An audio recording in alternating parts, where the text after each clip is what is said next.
NCTV.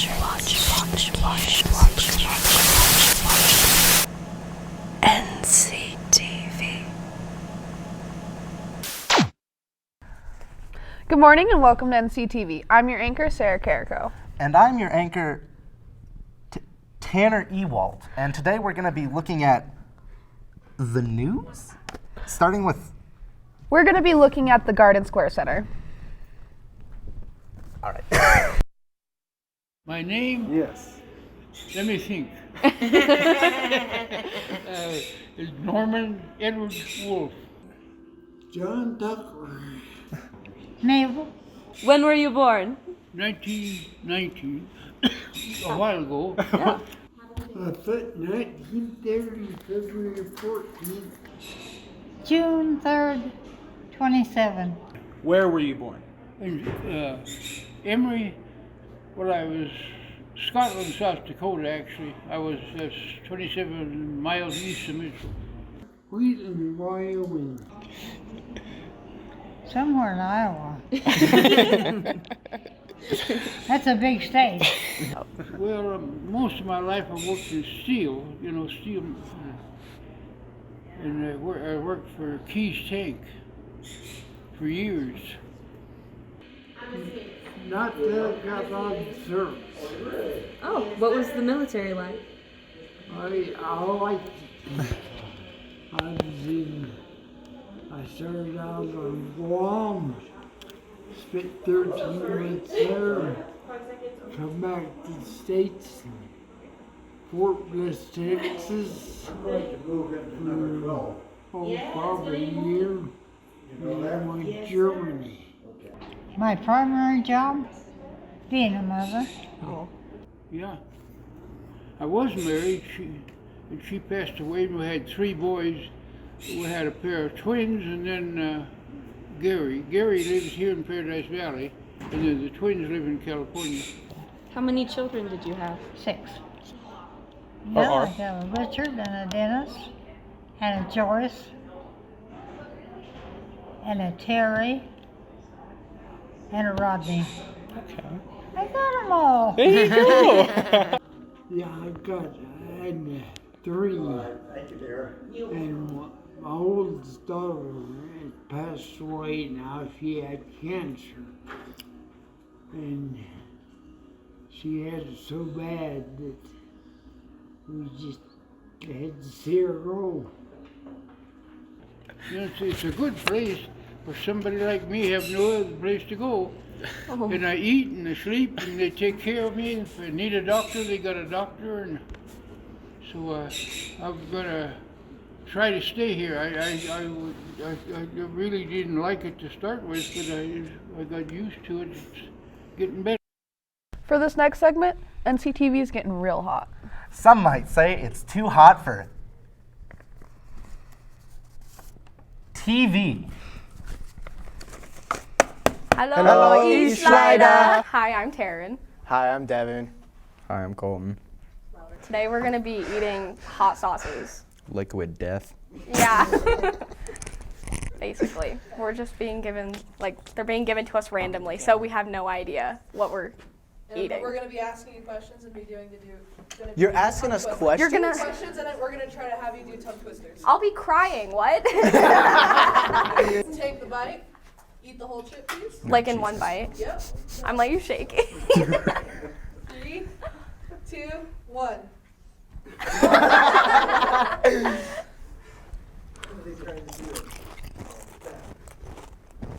What's your first thoughts? I don't feel It tastes anything. like sour. Oh, I feel something. Yeah. I feel pretty good. Taryn, can you try to say Willie is really weary? Willie is really weary. 5 times? No. Willie is really weary. Willie is really weary. Willie is really weary. I don't care how Willie feels. I really don't. We have another one? Yeah, we have 4. That messed me up enough. Okay, I tried that. That's not that bad, Taryn. Yeah. Okay, it's not that After a bad. Okay. Our safe word is East Lida. yeah. I want to wait for their reaction. How you guys feeling? That wasn't so bad. Important question for you guys. Okay. Oh. Round 2.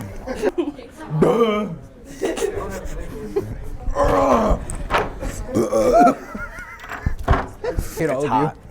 That's what I imagine hell to be like. Me and Riville. I ain't no wuss. Bottoms up. Oh my god. Bottoms up. How you doing, Taryn? Do it like interlock arms.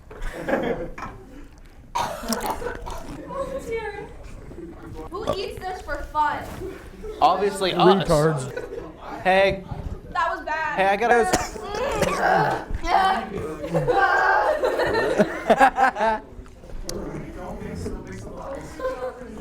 Pass the milk.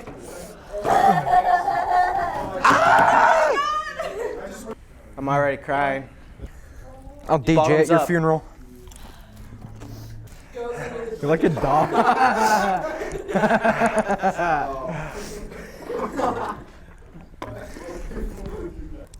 Boys, my stomach's twisted. I'm not gonna You're dumb. ever again. I got you, Zach. Ishleiter. You want some? Next up, we take a look into the local comic and game store, Satyrs Den. From magic to pop figures to comics, Satyrs Den has something for the nerd in all of us. Good morning, Vietnam! Starting Satyrs Den actually was a dream of mine since I was about 7 years old. Started going into comic shops, speaking with the owners, and really getting into the lore of it.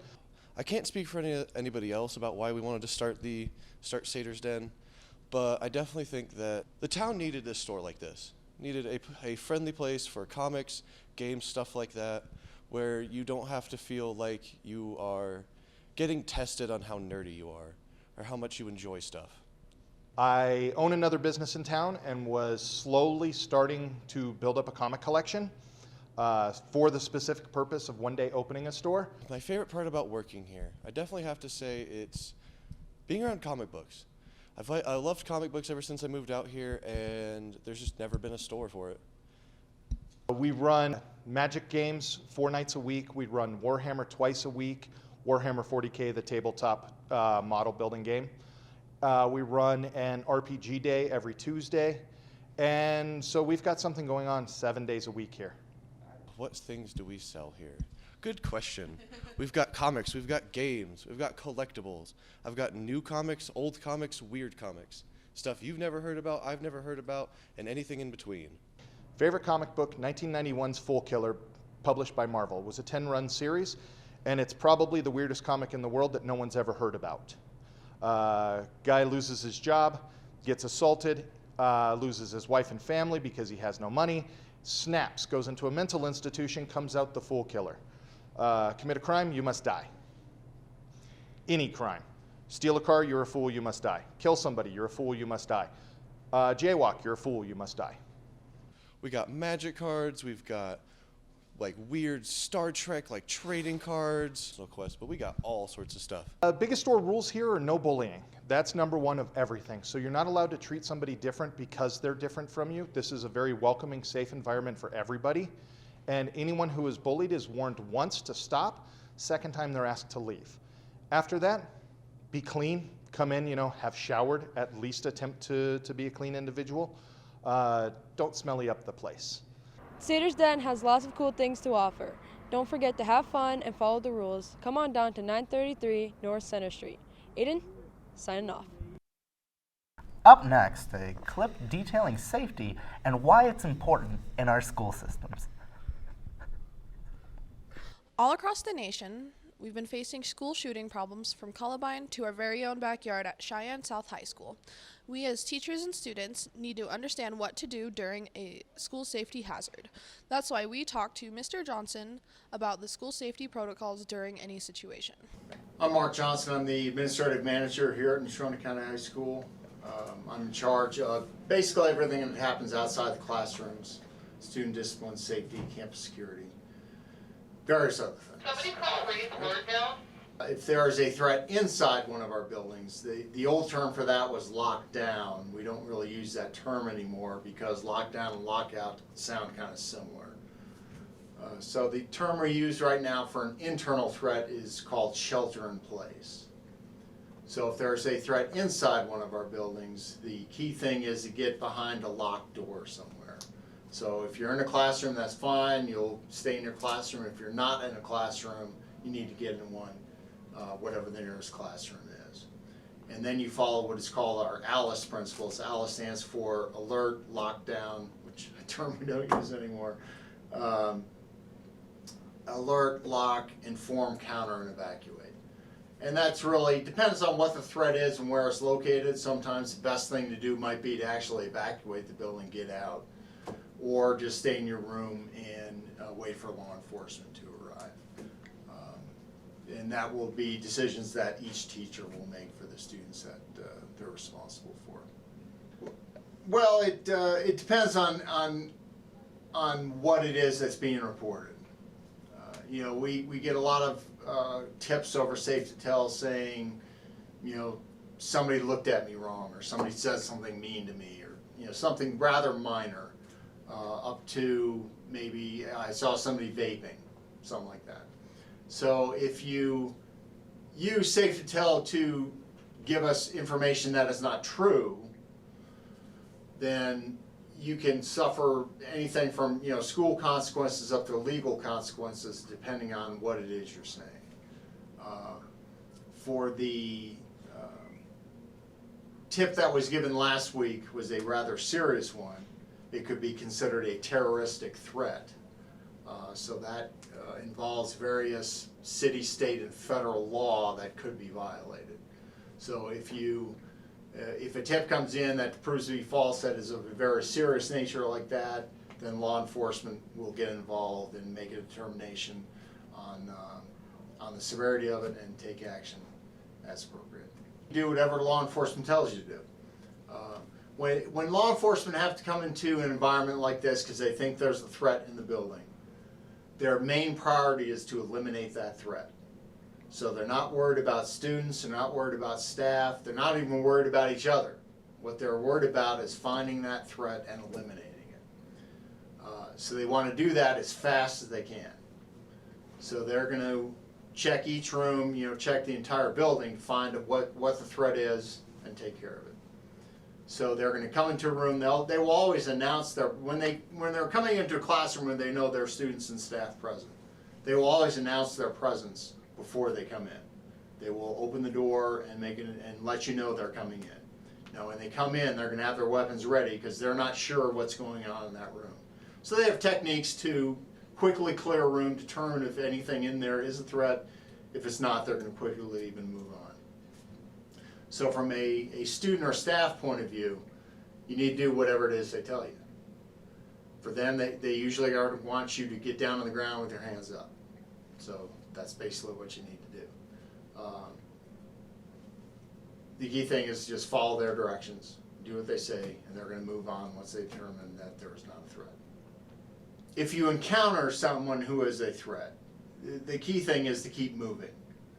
Because it is hard for someone who is wanting to do violence against someone, it's very hard for them to do that if their potential target is moving.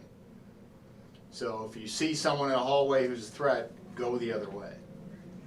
The key thing is, one of the key things though is to get behind a locked door.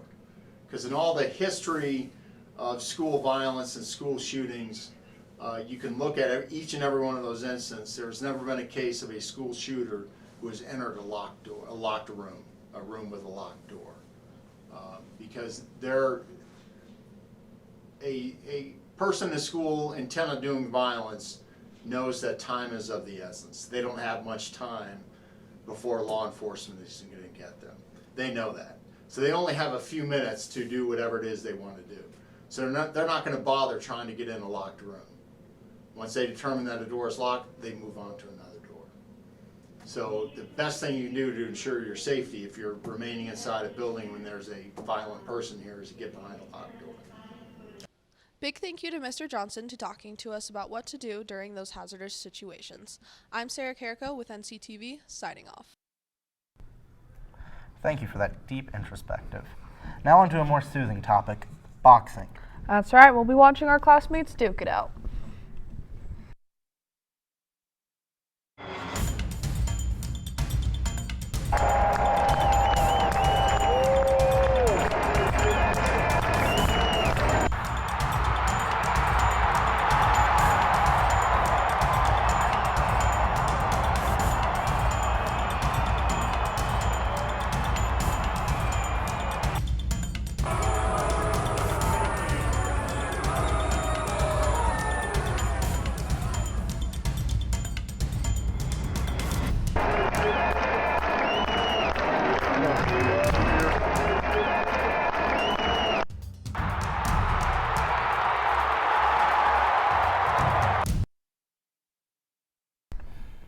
Make sure to check out boxing. All right, and on to our next story, a short film produced by our very own and starring yours truly.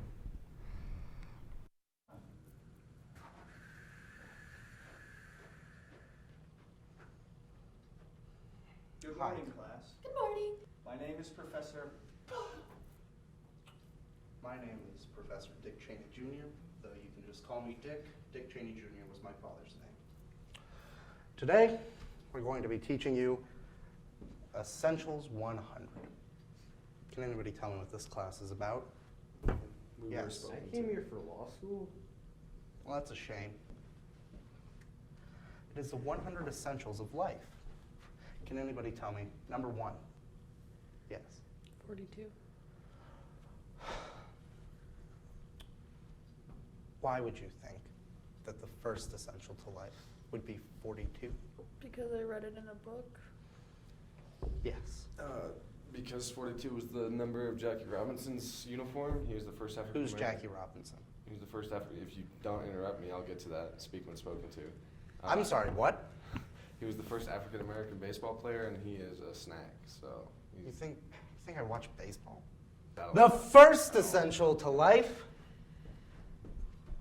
is water. Well, if we're going that route, wouldn't it be air first? Because if you're not breathing, you can't really do much else. The second essential of life. Can anybody tell me it? Professor David. Yes. I don't think they know. Food is the second essential to life. Put that phone away, young man! I'm sorry, my mom's at the hospital right now. Well, that's a shame, isn't it? If your mother's more important than this class, you can get out! I mean, Okay.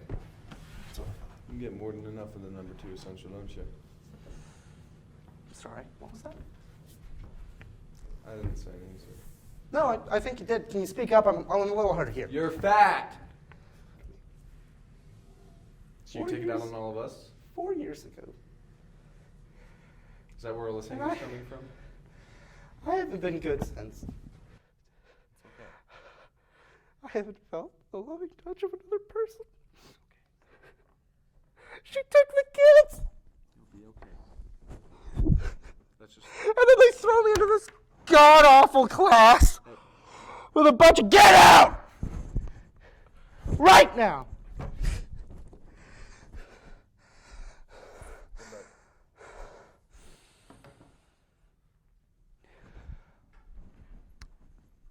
Class, I'm sorry for the outburst. I will see you all on Wednesday. Get out! I'll be talking to your supervisor.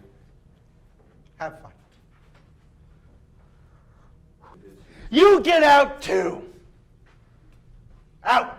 Stop being so mean to everybody. Slam the door, why don't you?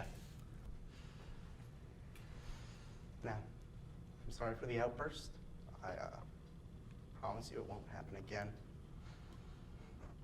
Can anybody tell me what the third essential of life is? Yes. Oxygen? Get out! Out. How am I supposed to know if you haven't taught me? Out. Do I have to put it down for you?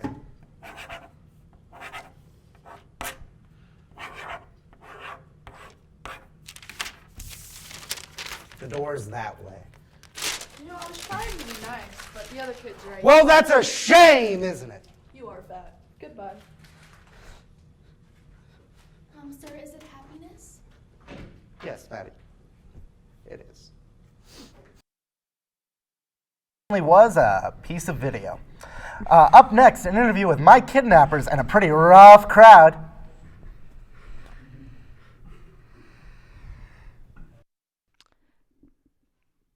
Thanks, Tanner. You know what you owe. Anyway, I'm Ryoko. Who are you? I am Jonathan Stewart. And you? I'm Trevor Leahy. And we're going to be talking a little bit about the Joker. So, most of us have probably seen it by now. What's up with that? Joker is a wonderful film. It's very colorful. It's very vibrant. It's very... Okay, that's enough of you. So, what would you say the film is generally about? It's basically, in my opinion, I think it's a different take on a comic book origin story. Because the Joker's origin story is basically him getting pushed into a vat of chemicals, and that's been retold over and over again in different Batman films. But this film takes like a more psychological standpoint on the Joker's point of view about society and wealth and class and all that other stuff. And from what I gauge, it's been actually pretty controversial in the media, especially when it comes to rioters using the Joker as kind of, I don't know what the term would be. What's the term? Like an idol. A symbol, an idol, yeah. And how do you feel about that, about all of those things? Well, if I may, I feel like Joker is a wonderful film. It has a wonderful message about overthrow the government. Overthrow the government. Under the table. The government. Well, thank you for that interview. Up next, we're gonna. We're gonna do weather with Zach. Weather with Zach. Fence. Ooh, it's a wiggly fence. Gotta cradle it. It's all part of the technique, I swear. Oh. Hey guys. Good morning. We're here today in the Pathways Paddock. It's like 2 degrees in here right now. It's a little cold. We're joined by some heifers and the steer. And I don't know, these guys, this is a cool experience. And it's cold and I lost my puns, but it is freezing out today, so look out for that. And it's a good time.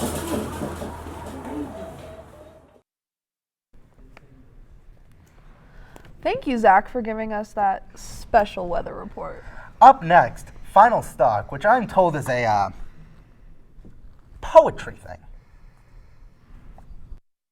Human connection, the art of companionship. The nostalgia of childhood, a warm, sleepy feeling, draped in family recipes and simple tradition. The only way to make sense out of change is to plunge into it, move with it, and join the dance. This is the real secret of life, to be completely engaged with what you are doing in the here and now, and instead of calling it work, realize it is play.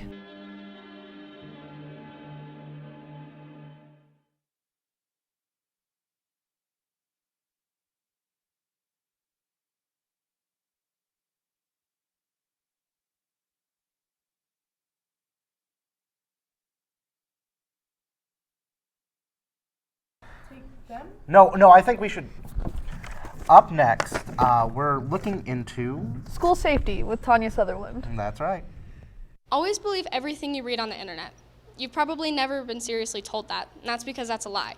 You should never believe something without having done personal research or know something is a fact. We talked with Tanya Sutherland, Head of Public Relations with NCSD, about how to avoid rumors and use social media responsibly during a potentially harmful situation. So if there was a crisis event, the first thing that I would say is just to make sure that you are listening to the directions of the adults in your classroom, especially in regards to social media. So if you are allowed your cell phone in the classroom and you are electing to utilize it, I would just make sure that you are sharing accurate information and what you know. So that's critically important. So utilizing social media in the event of a crisis is critically important to make sure that you are sharing what you know, because in doing so, if you were to share inaccurate information, you could potentially be adding to the situation in terms of just creating additional concern, not only for your parents or guardians or whoever you're texting or snapping or whatever, but also for those responders that are coming into the building. So like I said, the school is yours. You own it as students and staff, so you're responsible for the safety of it,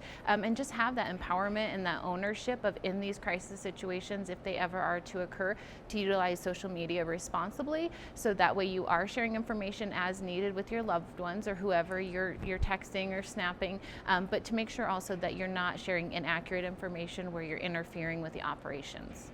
A big thank you to Tanya Sutherland for coming and doing this interview. Remember to always use social media responsibly. I'm Tara McJunkin, signing off. Up next, a story about traffic cones. My flowers, go! Up next, a story about traffic cones. Usually a symbol of safety everywhere, until it's not. It's spoopy.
Up next, a story about wildfires in our local area.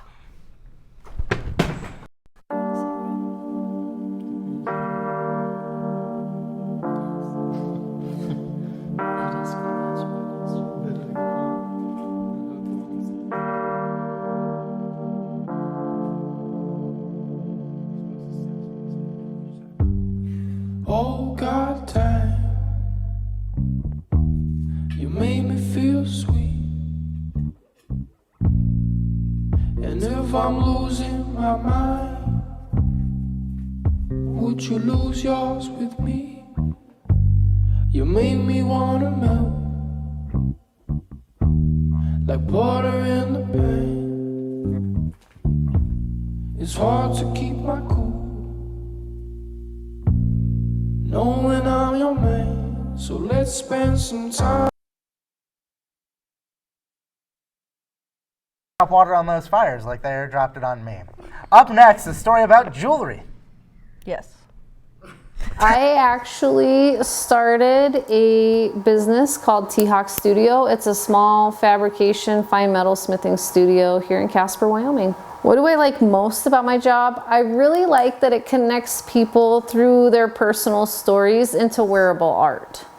Every piece creates its own challenges, from just beginning the idea to choosing metals, to choosing stones, where to put them, dealing with budgets and deadlines. It can be pretty crazy, but at the end it's all worth it because you end up getting a piece out of the deal. Every single piece is made using traditional bench techniques, and that basically means that I'm using hand saws, hand files, hand equipment to make these things come to life. And so each piece is 100% unique and true to the person who orders it. My ultimate goal would be to learn as much as I possibly can. Metalsmithing is my passion. I really love working with fellow artists and clients, and I really like working hard to achieve my goals. So I want to share it with as many people as possible and just learn as much as I can. My favorite type of event that I like to go to and participate in are definitely the gallery shows. You get a lot more of what each artist is really going for, and a lot more expression, a lot more interpretation, and it requires you to think a little bit more. So the gallery shows are definitely the place that I like to show at the most. Neat. Haunted bridges are becoming an issue all across the nation. Bridge killings have risen by 4,000% in the last 3 years. Our crew was lucky enough to catch one on camera.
We have a whole...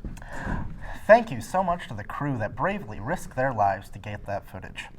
Up next, D&D. It's a popular board game known as Dragons and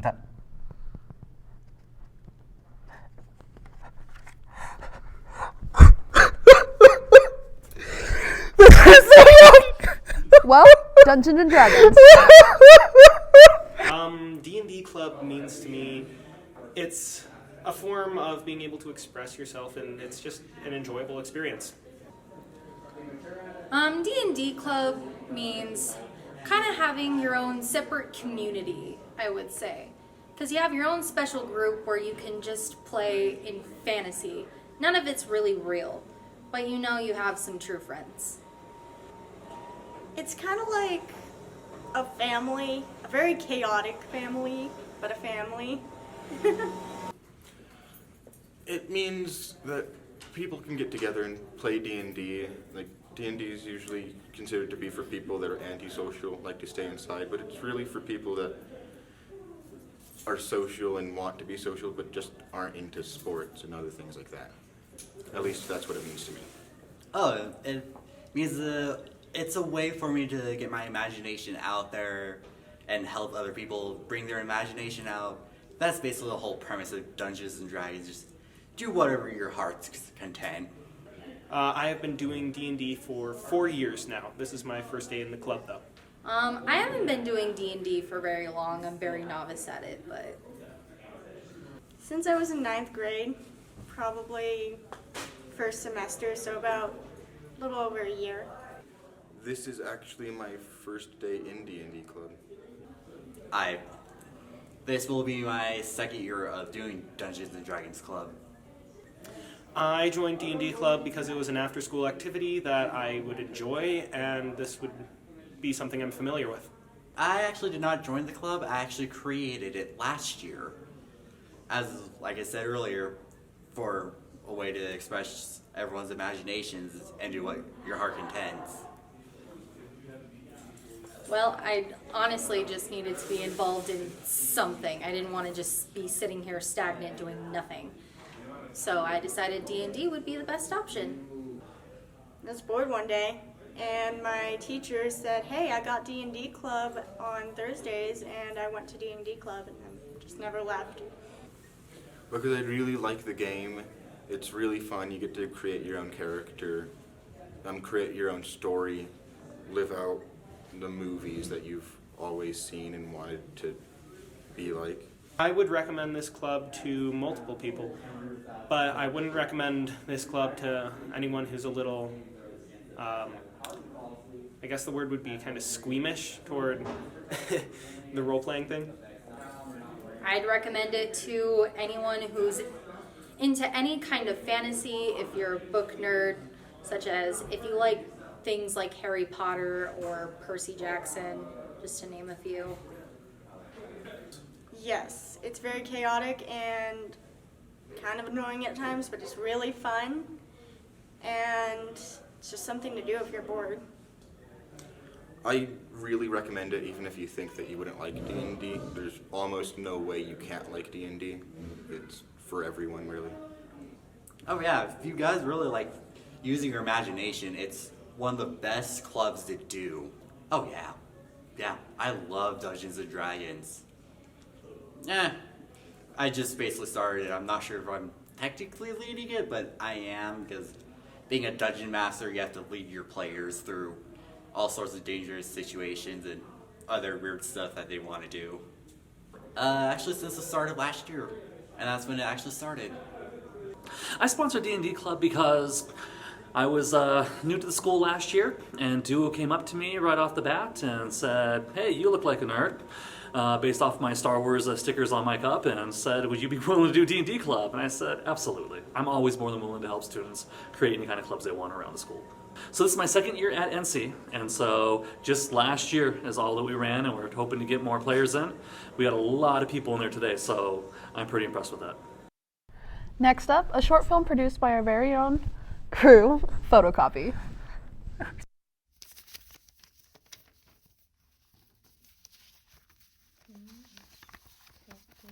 I love my job.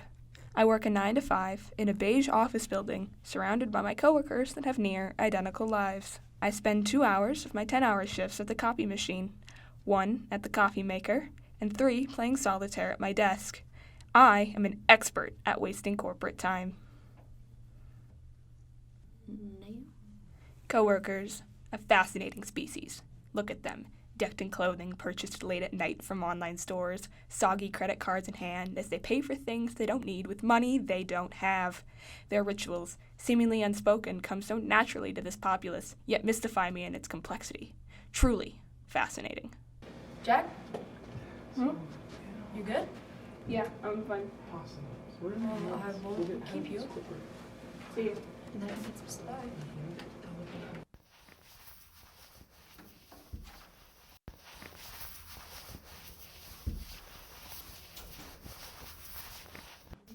Hey, champ. Are those TPS reports coming? Life is a layer cake, and my boss is the knife. A knife who keeps calling me champ. Great. Keep up the good work, kiddo.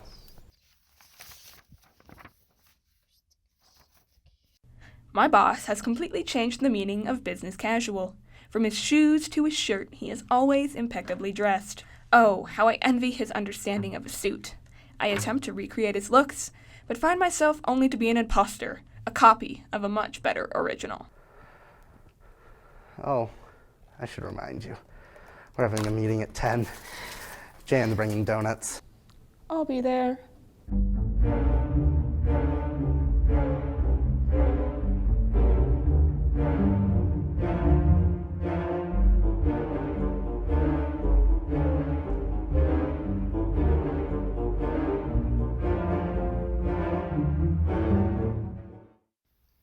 How's work stuff? Going good?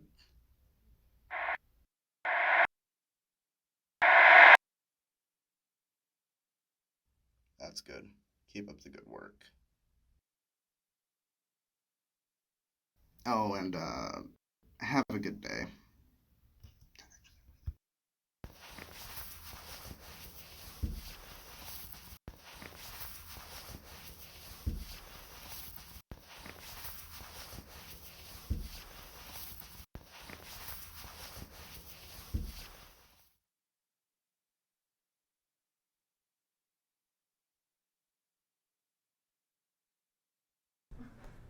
Up next, the new #1 hit in teen sports, underwater basket weaving. Hi, folks. Welcome to Hoax News. My name is AJ Pundit, and today we are tackling this false flag, nothing burger, Ukraine impeachment of our glorious leader. Now, today, we were lucky enough to have Nancy Pelosi willingly come down to our secure location to defend these false allegations. Hi, Nancy. Can you defend these whistleblower complaints? That's what I thought. Now, I know at home you might be asking yourself, but what about these transcripts that clearly show the clear federal security funding so that he can get political dirt on one of his biggest opponents?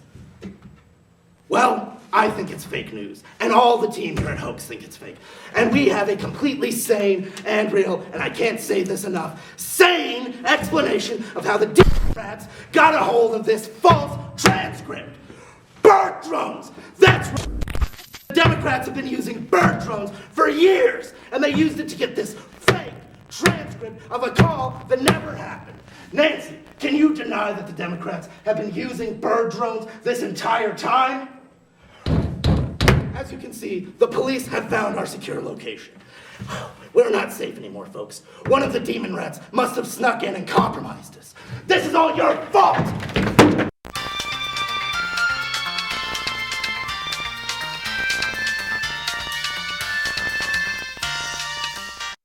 Absence, I had business to attend to. Well, that's all we have for this episode. Thanks for joining us in our little practice session. I'm Sarah Carrico. I'm Tanner Ewalt, and this is NCTV. Signing out. Signing out. What are you thankful for? Be alive, I guess. Like, there's a lot of stuff going on all of the time, and life really sucks sometimes, but I'm glad I didn't throw it away. And I'm glad I can be here and live through all the crap that life has to throw at me. And even then, there are a lot of good times and things that come out of it. And I guess in summary, I'm very, very thankful I'm not dead.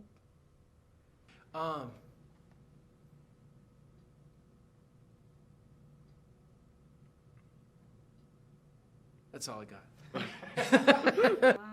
My cat, I guess. And this one. I'd have to say I'm pretty thankful for my family, my friends who are there to support me through the hard times and the easy times, my coaches who deal with me constantly, my teachers who deal with me constantly, and just the amazing support network that I have. Without it, I don't know if I'd be here today. What are you thankful for? This